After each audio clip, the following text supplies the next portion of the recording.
The sun was blazing down hard on the flat roof of Burger Bomb, a small, unknown fast food place near Interstate 15. Inside, Riley Kane was working the late shift, flipping burgers and cleaning the fryers while the manager counted the money. Her name tag said Riley, and her black visor cast a shadow over her eyes. Her body language clearly said, "Don't talk to me." She liked it that way, until they showed up. A biker gang called the Vultures NC rolled in from Barstow. Loud, cocky, and hungry, there were 7 of them, covered in tattoos and smoke, full of attitude. But they weren't there for food. They wanted to cause trouble. "Hey, burger bitch," one of them shouted, his voice so loud it made the menu board shake. "How about a smile with that grease?" Riley didn't look up. Another snapped his fingers. "Come on, sweet cheeks, don't be shy. Show us what that little mouth can do." They laughed. One slammed his boot on the counter. Yo, is she mute or just dumb? Riley finally looked up. Her face showed no fear, just calm thinking. "Order?" she asked quietly. The biggest biker leaned in close, his breath smelling like old beer and cigarettes. "How about you come outside and take my orders, sweetheart?" The others laughed loudly. The manager peeked out from the office, but quickly disappeared. The few customers in the place quickly left. The bikers spread out, acting like they owned the place. One of them grabbed Riley's wrist. Big mistake. Time seemed to slow. Riley twisted his arm into a lock so fast it made a cracking sound. He dropped to his knees in pain. Before the rest could react, she jumped over the counter. Her boots hit the floor with a heavy thud. "All right," she said in a cold tone. "You want service?"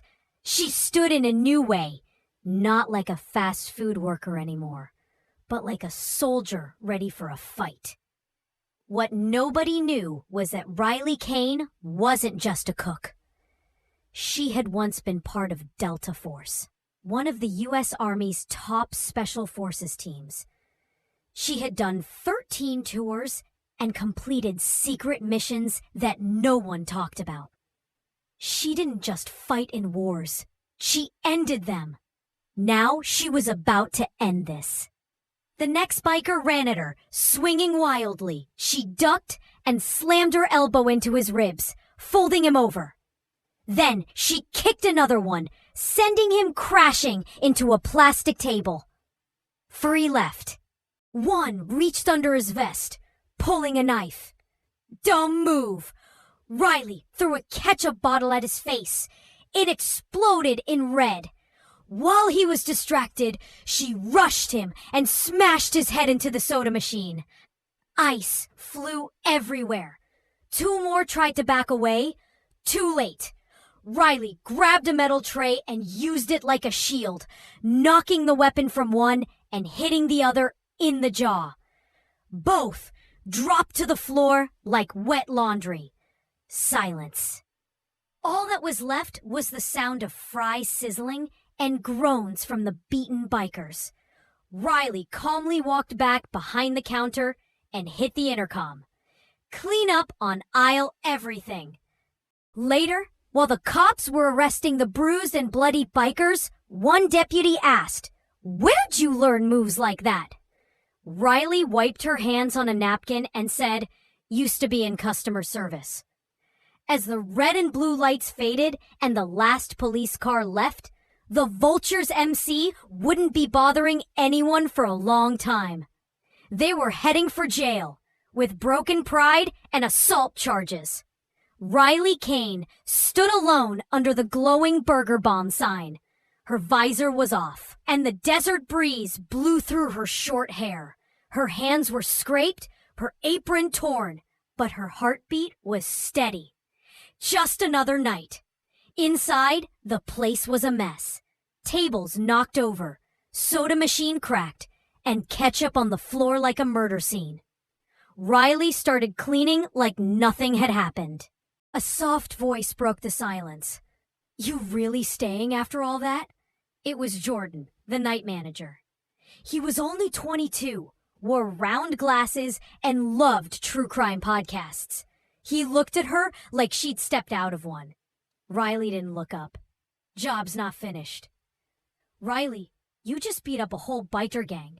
I called 911, but by the time they showed up, you had them folded like laundry. Who are you? Riley paused, looking out the window into the night. I used to clean up different kinds of messes. Like CIA? Special Forces? Something like that. There was a long silence. That's kind of badass. Riley smiled, her first in months, but the peace didn't last. A low rumble echoed from the highway. Louder. More engines. She tensed. 5 more bikes. Not the same ones. Reinforcements. Her hand moved to her side out of habit, reaching for a gun that wasn't there. Jordan stared out the window. Oh man, they're back. No, Riley said. These are different. Bigger bikes, more chrome.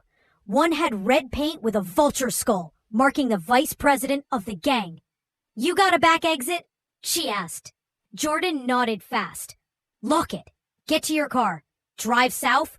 Don't stop until you see a sheriff's office. What about you?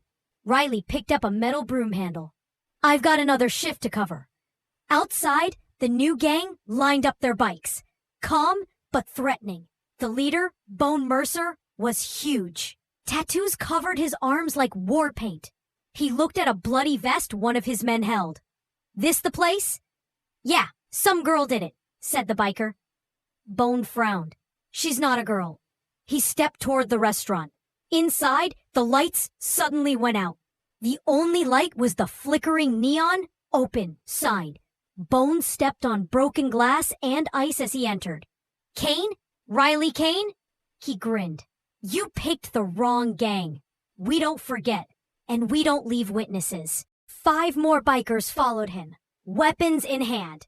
Chains, bats, even a sawed-off shotgun. Bone stepped in.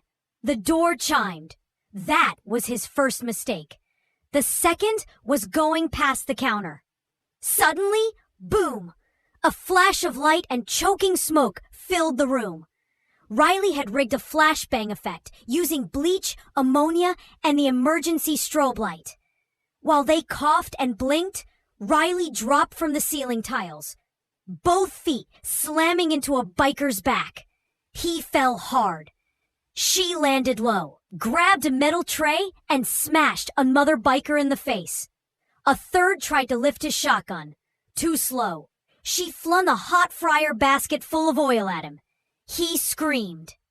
She kicked the gun away. Bone wiped his eyes. I'm gonna rip your heart out. You can try, Riley said, spinning a spatula in her hand like a weapon. He charged. She dodged, picked up a wet floor sign, and smashed it into his shin. He stumbled. She hit him with a palm strike to the throat, then an elbow to the head, grabbed his ponytail, and slammed his head into the metal counter. He dropped like a demolished building. One biker tried to escape. Riley stepped outside, her boots echoing. Last chance, she said. He coned and saw all the others lying behind her. He hesitated. Riley flipped the spatula in her hand like a knife. Go, she said, and tell the rest of them. This isn't Burger Bomb anymore. This is my house. The biker fled into the night. Inside, Jordan peeked out from the back. Riley threw her ruined visor on the counter and took a deep breath. Well, she said, I think that officially makes me Employee of the Month.